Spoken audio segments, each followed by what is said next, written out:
मेरी कोशिश ये होती है कि जनरल बातों को छोड़कर जो जो पर्दे के पीछे की चीजें होती हैं उस पर बात की जाए। आज योगा पर क्योंकि हम बात कर रहे हैं, तो योग की जब हम बात करते हैं तो एक जनरल थ्योरी होती है कि भाई योग करो, तो मेरे महज दिमाग में आएगा कि भाई ठीक है, अनुलोम विलोम करना है, प्राणायाम करना है, मुझे सुबह उठना है, सूर्य नमस्कार करना है, बहुत ज्यादा मैं करने लगूंगा तो सूर्य नमस्कार करना है। क्या योगा बस इतना भर है, या योग यहां से शुरू होता है? देखिए, yoga is not the word. योग जो आपने दोबारा उसका प्रायवाची किया, तो योग एक्चुअल में हमारी जो संस्कृति है वो केवल आसन और प्राणायाम की विभूति नहीं है। योग एक जीवन जीने की कला है जो हमारे ऋषि मुनियों के द्वारा हमारे को इनहेरिट की गई।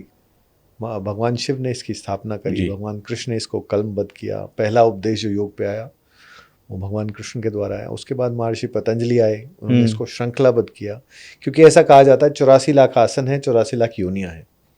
उसमें से महर्षि पतंजलि जी ने कुछ आसनों का नियम बनाया कि ये मानव मात्र के लिए शारीरिक शुद्धि और आत्मिक शुद्धि के लिए चीज़ें चाहिए।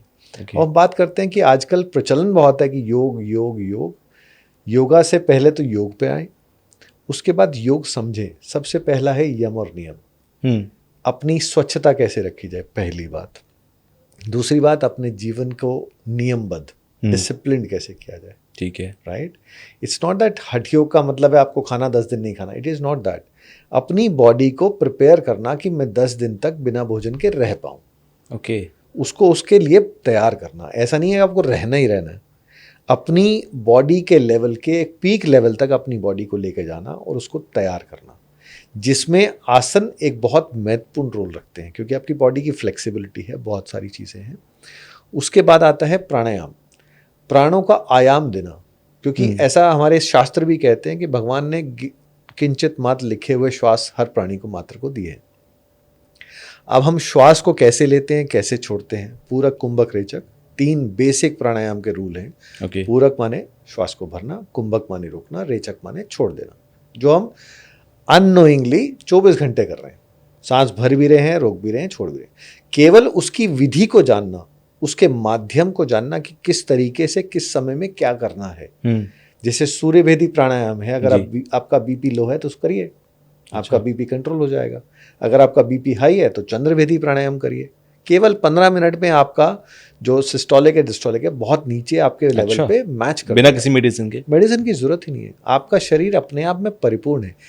Modern medicine is very good for emergency, but योग तो इसीलिए कहा गया जीवन जीने की कला है जी। अब केवल प्राणायाम भी पात्र नहीं है। आप देखिए, अगर आप बड़ा अजीब सी बात है, अगर अपनी हाथ की उंगली से नाक को साफ करते हैं तो खाना उस हाथ से नहीं खाते आप जी, पहले धोएंगे आप जी। तो जरा सोच के देखिए, जो आज हम टीवी पे, यूट्यूब पे देख के प्राणायाम कर रहे हैं, राइट, तो जो मल है वो तो ना तो विटामिन है, ना कार्बोहाइड्रेट है, ना मिनरल्स है, वेस्ट है आपकी बॉडी का, विच शुड कम आउट। सो पहले शुद्धि क्रियाएं बहुत जरूरी है उस प्राणायाम को करने से पहले, जिसे आप सीधा मेट्रिकुलेट नहीं कर सकते। You have to do in pre nursery, nursery, step by step आप चलते हो। आपके शरीर की शुद्धि है, जल नीति है, सूत नीति है, षटकर्म के उसके अंदर प्रयोग है। आजकल लोगों ने कपालभाति को प्राणायाम बना दिया है, जबकि कपालभाति एक षटकर्म की क्रिया है। अच्छा। जिसमें 3 कर्म है, वात कर्म, व्यूत कर्म और शीत कर्म। 99% लोग केवल वात कर्म कर रहे हैं, अपने शरीर की ऊष्मा को बढ़ा रहे हैं। वात कर्म मतलब विधिवत रूप से शरीर के अंदर अपनी प्राणवायु को भरना, रोकना, अच्छा, और छोड़ना। हाँ, इतना ही कपालभाति में बताया गया। इससे ज्यादा आपको ज्यादा जानकारी है ही नहीं। है नहीं तो आगे सिखाएंगे क्या। उसके अंदर व्यूत कर्म और शीत कर्म इसलिए चाहिए कि आप जब वो करते हैं वात कर्म को, तो आपके शरीर की ऊष्मा बढ़ती है। दैट मीन्स आपकी बॉडी का टेम्परेचर हाई होता है, हीट बढ़ती है, जिसके कारण आपकी बॉडी के जो एक्स्ट्रा जर्म्स हैं, एक्स्ट्रा बैक्टीरिया है, which are not required, those to be killed. लेकिन अगर आप उस टेम्परेचर को संतुलित नहीं करेंगे तो वो अच्छे बैक्टीरिया भी तो मारेगा। सो वो बैलेंसिंग दैट, वात कर्म, व्यूत कर्म, शीत कर्म, तीनों का जब कॉम्बिनेशन होगा तो आपको वो वैलिड रिजल्ट देगा कि हाँ, मेरे शरीर पे कांति आ रही है। अब जैसे कपालभाति में हम लोग करते हैं जिस तरीके से इनहेल किया पर एक्सहेल किया, पार्क में चले जाइए, ठा लोग ऐसे। तो इसके अलावा और भी कुछ चीजें करने की जरूरत होती है। पानी को नाक से डालना, मुंह से निकालना। पानी को, हाँ, मेडिकेटेड वाटर होता है। okay. पानी को मुंह में डालना, नासिका से बाहर निकालना, which is a process of गजगरनी। बट मुझे लगता है ये आम लोग घर में नहीं कर सकते। योग तो आम लोगों के लिए है ही नहीं ना। यू हैव टू लर्न, गुरु शिष्य प्रणाली में ये। तो हम तो कहते हैं कि हर रोज सुबह उठो 6 बजे और योगा करो। आप करिए, अच्छी बात है, लेकिन सीख के करेंगे ना। ओके। आपको अगर ABC भी लिखनी है, क लिखना है, तो स्कूल जाना पड़ेगा।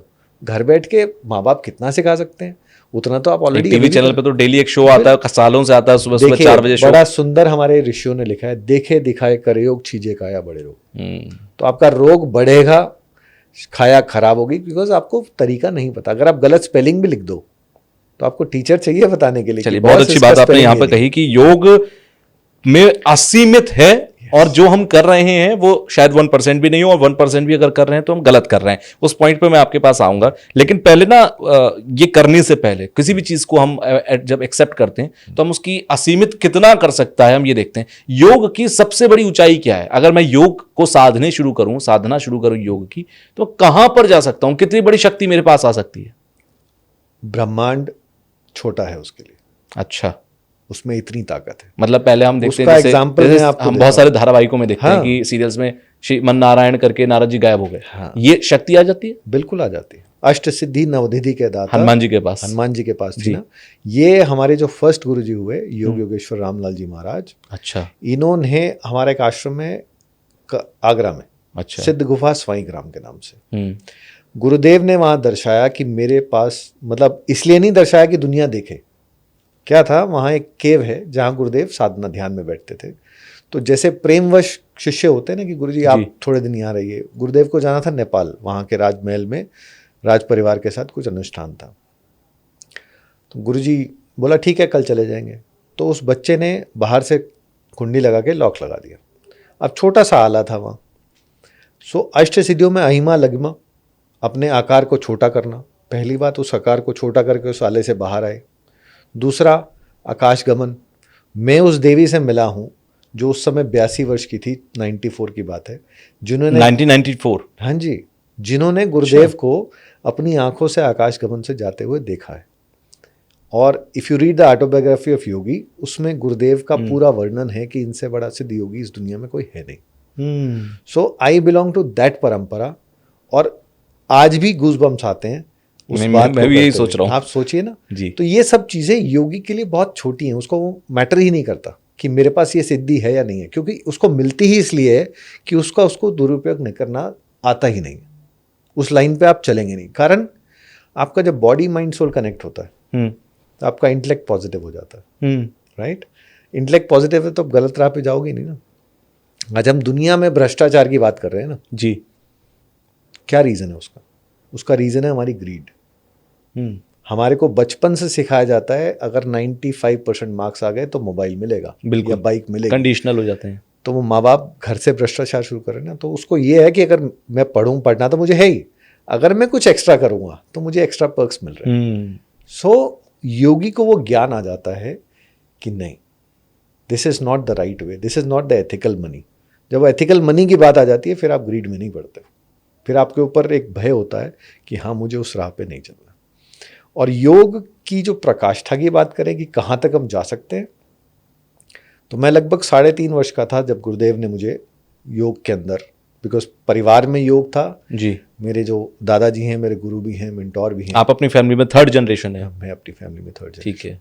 तो उनको बचपन से देखा कि योग के ऐसे लेवल के साधक हैं वो खत्म का। सो आई एम लर्निंग फ्रॉम 3.5। मैं तब योग का साधक बना, आज तक मैं योग का साधक हूँ, क्योंकि इसका अंत है नहीं, अंतहीन है योग। क्यों? आप जिस दिन आपको लगा कि आप परिपूर्ण हैं, ब्रह्म ज्ञान की परिकाष्ठा क्या है? कौन है ब्रह्म ज्ञानी? उसका पहला रीजन है कि मुझे ब्रह्म का ज्ञान नहीं है।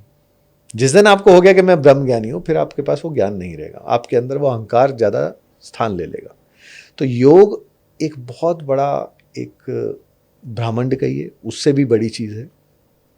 और योगी कभी सिद्धियों के पीछे भागा नहीं करते, उनकी कुंडलिनी जागृत स्वयता होती है। कुंडलिनी जागरण का मतलब ये नहीं है कि कुछ बटन है आपको खोलना है, it's a process of learning, right.